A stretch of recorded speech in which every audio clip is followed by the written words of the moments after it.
what is one golden rule for you in case of receiving GST notices? Once you receive the GST notice, quickly decode what are the problems, what are the pain points, or what are the issues I've mentioned, and document with your replies, your workings, and your case laws and strategies.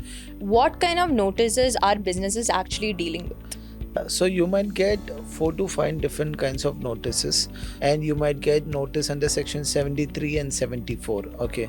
Now here's a scary one, raids. And you're watching this podcast, if you're going to experience a GST raid before, I'm very sure that you're going to improvise in how you are handling the GST officers. So first, whenever a GST officer comes to for a GST raid, okay, the most important thing is to ask for the authorization letter to raid your premises, okay, and check up their ID cards, and be cooperative and polite and coordinate with them.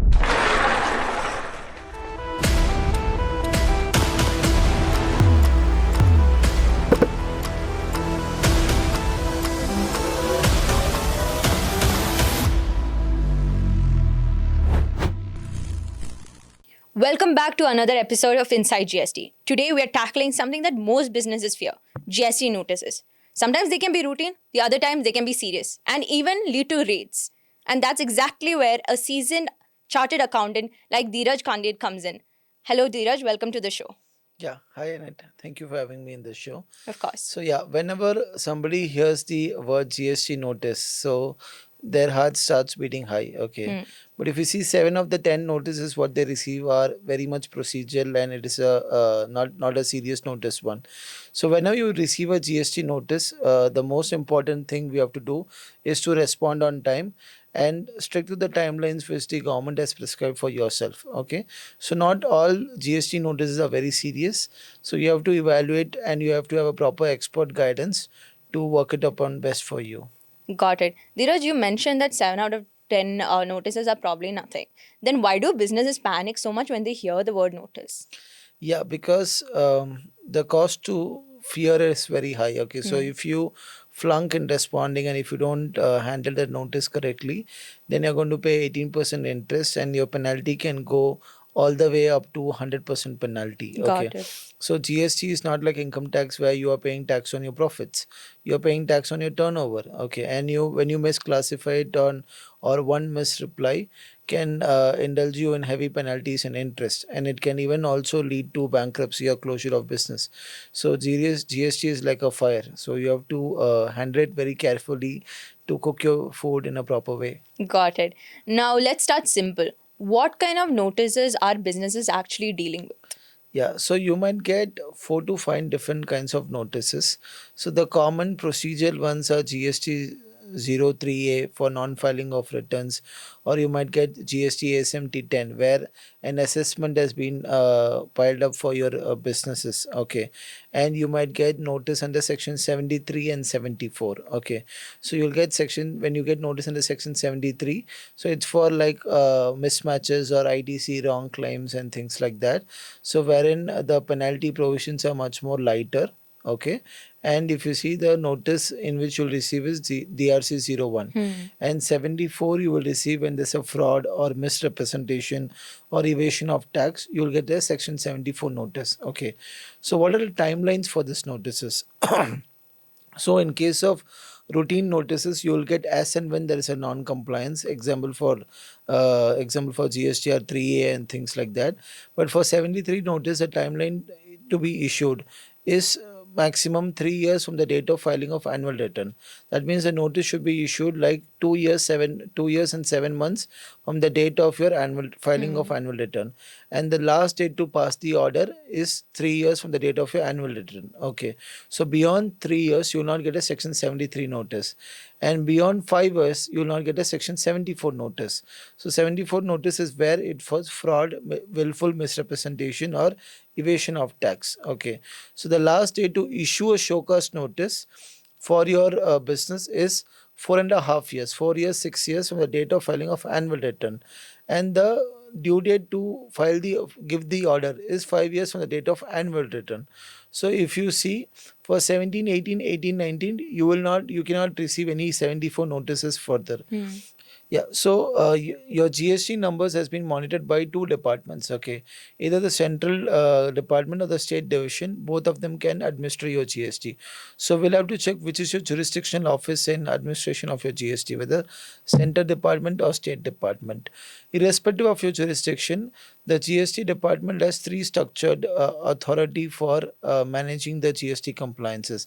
One is your range officer. The range officer is a primary officer who will be handling your business GST number. So any notice he wants to issue, any discrepancy or any communication, it will be done by the range officer. And above the range officer are the preventive department, that is the commissionerate officers, wherein if you are involved in any fraud, willful misrepresentation or evasion of taxes, in the same department, a preventive GST officer might issue a GST notice. And above all of them are the DGGI office, where they have jurisdiction on pan India basis. So anybody evading GST or doing a fraud or a willful misrepresentation, they might be given notice or even raised from a DGGI office as well. So these are the GST departments from where you can receive a GST notice. Got it. So once a business receives a GST notice, what are the next stages or forums they can take to defend themselves? Yeah, so it starts from the assessment forum, wherein you might receive a notice from your range officer or DGG or the preventive officer. So once they issue notice, generally you have 15 to 30 days time to respond to the notice. You have to respond to the notice, and you'll have 2 to 3 personal hearings with the officer to represent your case, which is very important. So the two things which are important is that the way in which you reply the notice is very important, because GST officers don't have too much of time in evaluating your case study. So you have to be pinpoint on what you are saying. You have to include the relevant case laws. You have to give all the workings to prove your GST standpoint of view. And the second most important thing is the representation. Okay, so all this GST Act and GST laws, it all depends upon the how you are representing, the how you are interpreting the particular section or the case law or the jurisdiction, and how you explain it to the officer also makes very change. So a proper tax expert's guidance is needed when you handle the GST notices. Okay, so after your three personal hearings, you might get the GST order. And once you get an order, now it's a very important timeline you have to follow. Not like income tax where you have large time to respond for the GST order. Once you receive the order, you have 3 months time to file an appeal with 1 month of continuation of delay. So within 4 months, either you have to pay the tax for the amount mentioned in the notice, or you have the option to file the appeal before the appellate authority. Okay, you'll have to pay a 10% pre-deposit before you are filing an appeal. So within 4 months, you have to file the appeals, and if you don't file, then the recovery procedures will be triggered. Okay, Got it. and in the appeal segment, it is a similar way. You submit your grounds and the facts of the appeal you submit, and you go and represent before the appellate authority. And once they issue order, the next forum you have is the appellate tribunal, where you have 3 months time to file before the appellate tribunal with 3 months continuation of delay. Okay, and a similar set of procedures go ahead. And once the appellate tribunal the case is over, then you can take your case to the high court level.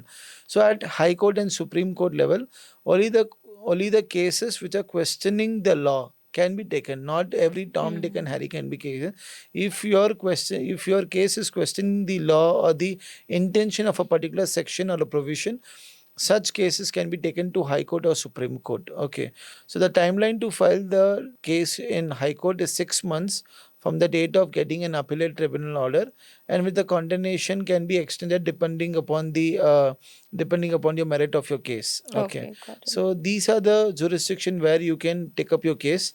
Let's start from the assessment level, then to appeals level, then appellate tribunal, then high court and supreme court. Got So it. you have 5 levels where you can handle your GST notice cases. This is in case if the business wants to handle it directly. But also, I know that GST Manager also offers litigation support. So, in that case, what do you help with?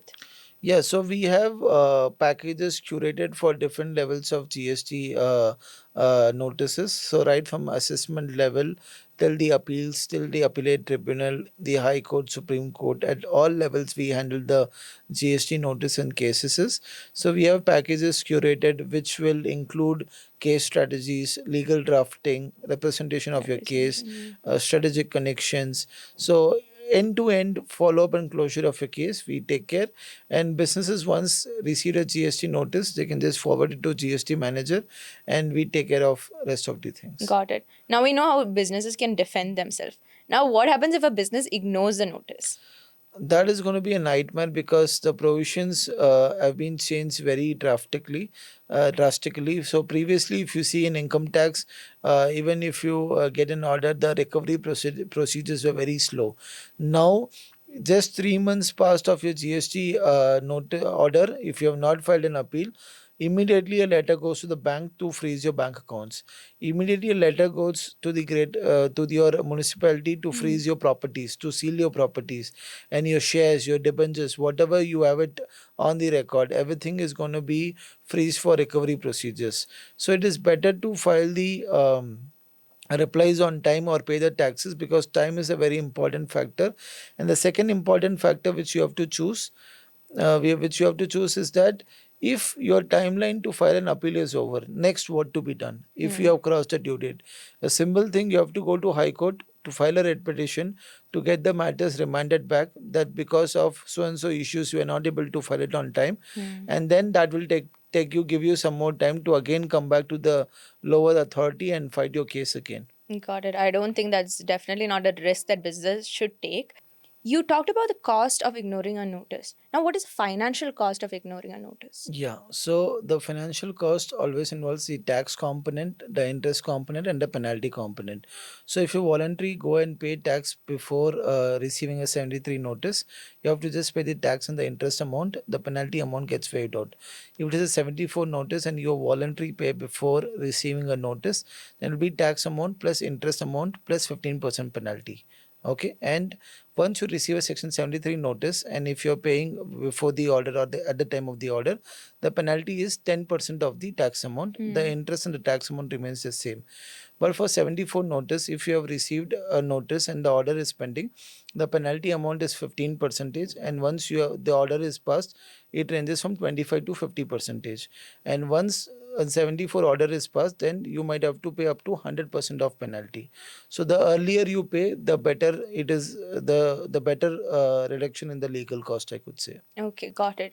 Now, let's say I'm a business owner and I receive a notice. How do I choose the right tax experts? Yeah, so it is very important to choose the tax expert, because your litigation case might go on for months or even years. So somebody who could support you on a long time basis should be the first most priority. And second, you'll have to see what kind of exposure he has in GST and how many cases he's handling, and is he a GST expert or not? Is he a chartered accountant or an advocate or not? So that is very important angle to be seen. And if you see the GST litigation, it is at a cross section of accounting information and the legal information as well. So the person you are choosing should have both the legal expert opinion and also the accounting background as well, which is very much important. And the most important red flag I could see in selecting a tax consultant is the one who promises you 100% favorable order. Okay, so GST notice is like a two sides of the coin. Okay, so you represent your case, you fight for your client to get the best most favorable outcome, but at the end it is at the discretion of the GST officer, the GST department. So if somebody promises you that 100% they are going to solve the case and give you, that's a blatant lie. They can guide you to get the most favorable outcome of your order. So example, you had a 1 crore order, and with the legal representation they were able to make it to 25 lakhs. So 75 lakhs was the first win, and then you can take it to next level or next authority. So that's how the litigation works. So these are the important things which I feel that you should consider before hiring a tax expert. Got it. Now, here's a scary one. I've seen this in a lot of movies. Obviously, I've not had a chance to experience it. I don't ever want to experience it also. Raids. What do I do if officers show up at my premises? What rights do I have? Yeah, so if you have experienced GST raid before and you're watching this podcast, and if by any chance if you're going to experience a GST raid before, I'm very sure that you're going to improvise in how you're handling the GST officers. So first, whenever a GST officer comes to for a GST raid, okay, the most important thing is to ask for the authorization letter to raid your premises, okay, and check up their ID cards, and be cooperative and polite and coordinate with them, okay. So you can provide them all the documents and the details they want, and you can behave in a very professional manner. At the same time, you have to know your rights, okay. So when a raid is happening, you have the rights. Example, if your laptops, your phone, and your other things have been seized, and they ask you for passwords and things like that, so you have the right either to give the password or not to give the password. So that is completely upon you. So that is one thing needs to be taken care of. And whenever you are answering to the GST department, okay, so you have three options. Either you can respond what you know, or you can abstain from answering any question. That is also legally permissible under law. Or you can say, I will talk to my advocate or a consultant or a chartered accountant, and I'll get back to you. So that is completely fine. You need not give all the information once for all. But what you are not supposed to give is false representation or false promises. That is going to end up trouble for a highway. And the one more important thing is, whenever the documents or the products are getting seized from your office, make sure you take a copy of it. Might be that those copies might not be available for you for like next 6 months or 12 months. So make sure you get a copy for it. So I have a backup of it, and all the products which is being seized are mentioned properly in your INS 02 report. Okay, so that's very much important. So I think these are the things which when a GST raid happens, you have to take care of. Okay, and it is not a very, yes, it is a serious matter, but it's not like a life threatening moment where you are so much scared and things like that. It is just a procedure of inspection, and after that you have various forums to defend your case. You have your best of the tax experts to handle the case. So it's just at the moment they are putting in a panic button, but if you act smartly, if you act professionally, then you can very well handle the raid in a better way. Got it. So you're saying even with businesses who are stuck in this position already, who have faced raids, there can be also a way to resolve it. Yeah, so that's just an inspection, right? So Hmm. there's inspecting your premises to see what kind of documents are the things you have. So post that they will issue you have to undergo a statement of recording of asking you various questionnaires. So you have the right to respond over there, put up your points over there. And most importantly, you can either consult your CA and also do it. And one more important thing is that you have to not sign any blank papers or any misguided papers. So you Hmm. have to be very sharp in whatever things you're giving in writing. So that's much very much important. And you have a lot of opportunities to defend post that. So there's nothing to be worried about a raid. It's just a procedural thing.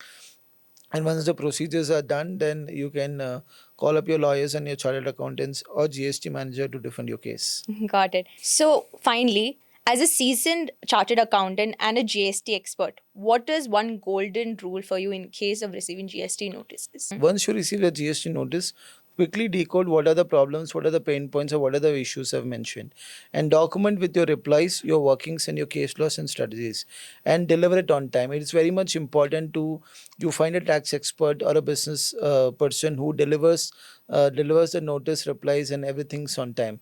So these three things: document, decode, and deliver. If you do these three things, you need not be worried about GST notices or GST rates as well. So the mantra is very simple: decode, decide, and deliver. Yeah. So if you have done that, then you need not worry about GST notice or GST rates at all. Got it. And in case of businesses listening to this who is probably going through something along these lines, and the question is, where do you turn for support? GST Manager. GST Manager offers end-to-end litigation services as stated by Dhiraj. Contact them today. And thank you, Dhiraj, so much for being on this show. Glad to have you here as always. To get GST litigation services, press link below and also make sure to subscribe, like, and comment.